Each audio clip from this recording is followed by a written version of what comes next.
Bitcoin, Ethereum, and other cryptos are everywhere these days. From flashy headlines to intense online conversations, cryptocurrencies are becoming an increasingly hot topic globally as more and more people start to consider digital currencies as a legitimate investment opportunity. But the jargon and concepts can feel overwhelming. You're not alone if it seems confusing. And in this video, we'll break down what crypto really is, how it works, and why it matters using simple language and clear examples. Cryptocurrency is basically digital money. You can't hold it like cash, but it works like the balance you see in your PayPal or your banking app. It's just numbers on a screen that you can use to buy things or to send to other people. However, while regular money is controlled by governments and banks, cryptocurrency isn't managed by one authority. Traditional fiat currencies like the euro or US dollar rely on banks as middlemen for every transaction, but crypto was designed to work without them. Now, that does raise a big question. Without banks, how do we keep control of transactions and prevent someone from spending the same money twice? The answer is blockchain, the technology that makes all of this possible.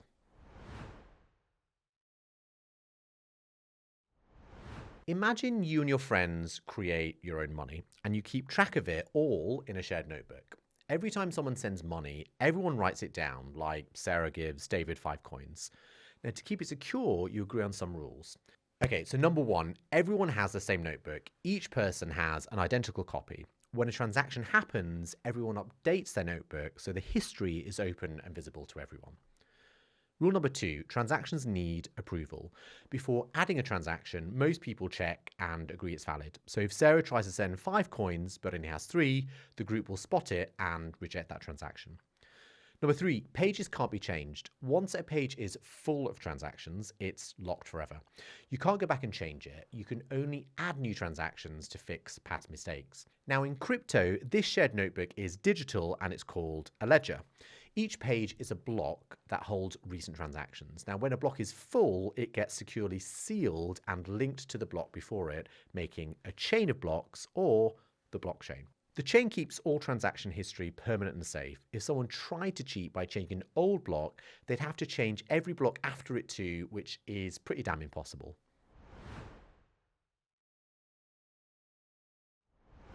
Now, we know the blockchain is like a shared notebook, but who manages it? With banks, the answer's simple, it's the bank. With crypto, there's no middleman. This is the idea of decentralization. Instead of one master copy, everyone in the network keeps the same ledger. So thousands of computers around the world run by volunteers called miners or validators verify transactions and add new blocks. And because no one single computer or office controls it, the system doesn't have a single point of failure.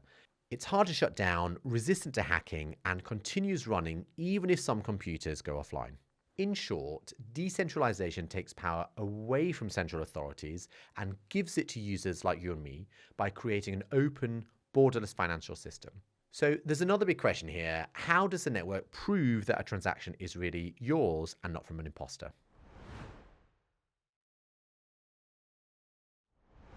The third core idea behind cryptocurrency is cryptography. Now that's where the crypto bit in cryptocurrency comes from. It's the technology that keeps your money secure. When you set up a wallet, you get 2 keys. One is a public key, and it's like an account number. It's safe to share, and it's used by users to send cryptocurrencies. The other is a private key, and it's just like a password or the key to a safe.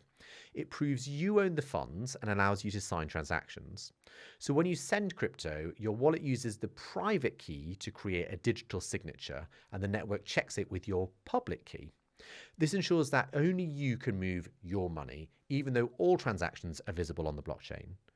And that's why people say, not your keys, not your coins. Lose your private key and you could lose access to your funds permanently. So cryptocurrency is digital money built on 3 core ideas.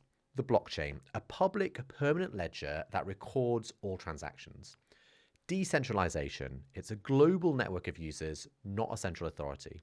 And cryptography, secure keys that prove ownership and protect funds. Together, these create a system where money can move directly between people anywhere in the world without banks or high fees. Now, this opens the door to financial access for billions without bank accounts and drives innovations like decentralized finance, which reimagines services like lending and insurance on the blockchain. It is important to remember to stay clear-eyed. Crypto is innovative, but it also has risks. Now, prices can rise or fall in a short period of time, and the advice is never to invest more than you can afford to lose. You're responsible for your private keys. If you lose them or you fall for a scam, your funds are gone. Governments are still shaping crypto laws, and new rules could affect the market and the countries that you live in. Now, beware of hype and promises and guaranteed returns, and always research before investing. So we covered digital money, blockchain, and decentralization, and cryptography, giving you a clear foundation in how cryptocurrency works.